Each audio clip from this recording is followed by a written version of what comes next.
नमस्कार, मी वीणा कोकणी स्वाद मराठी रेसिपीमध्ये तुमचं मनपूर्वक स्वागत करत आहे। आपली आजची रेसिपी आहे आळूचं फतफतं। चला तर मग रेसिपीला आपण सुरुवात करूया।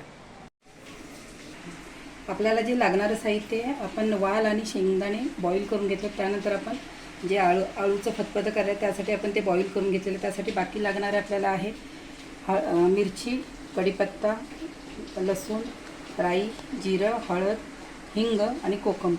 आता आपण फोडणीची तयारी करणार आहोत। आता आपलं ऑइल गरम झालेलं आहे, त्यामध्ये आपण लसूण, कढीपत्ता आणि जे मसाले घेते ते पूर्ण फोडणीसाठी वापरणार आहोत।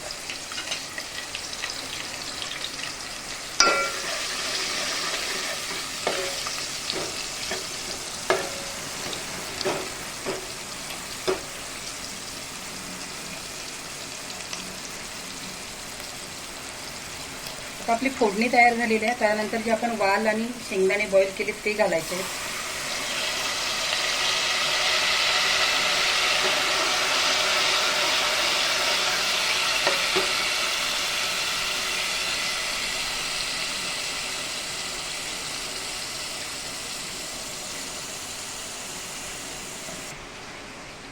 आता आपण हे जे बॉईल केलेलं आळू आहे ते घालणार आहोत त्यामध्ये।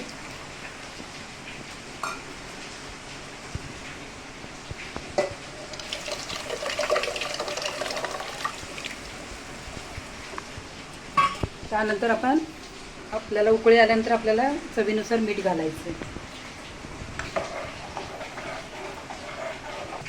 आता हे आळूचं फतफतं आहे ते जास्तीत जास्त करून पावसाळ्यामध्येच ही रेसिपी आपल्याला जास्त बनवली जाते। आता आपण बघू शकता, आपण याला उकळी आल्यानंतर आपण याच्यामध्ये चवीनुसार मीठ घालणार आहोत। त्यामध्ये आपण जे शेंगदाणे घातलेत ते मी बॉईल करून घातले। तुम्ही ते आपण जे आळू बॉईल करताना पण घालू शकता, तर मी वेगळे बॉईल करून घातलेले आहेत। त्यामध्ये करून बघा, अशा प्रकारे बनवल्यानंतर आळूचं फतफतं खूप छान तयार होतं।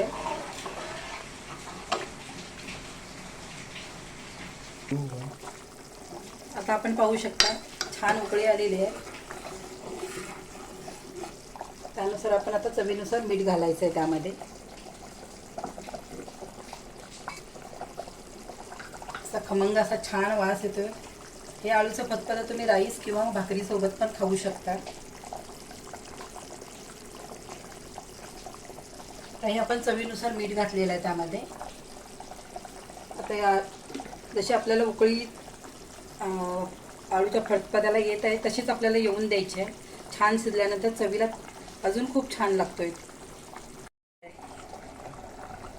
खूप छान सुगंध येत आहे। त्यानंतर आता आपण हे एका बाउलमध्ये काढून घ्यायचं आहे। आता हे आपलं आळूचं फतफतं तयार झालं आहे, आपण बाउलमध्ये काढून घेतलेलं आहे। बघ, खूप छान वाफ तयार झालेली आहे त्यामध्ये। असंच आपण साध्या आणि सोप्या पद्धतीने आळूचं फतफतं तयार केलेलं आहे। अशाच नवनवीन रेसिपींचा आस्वाद घेण्यासाठी माझ्या चॅनेलला लाईक, कमेंट, सबस्क्राईब नक्कीच करा। इंस्टाग्रामला फॉलो करा।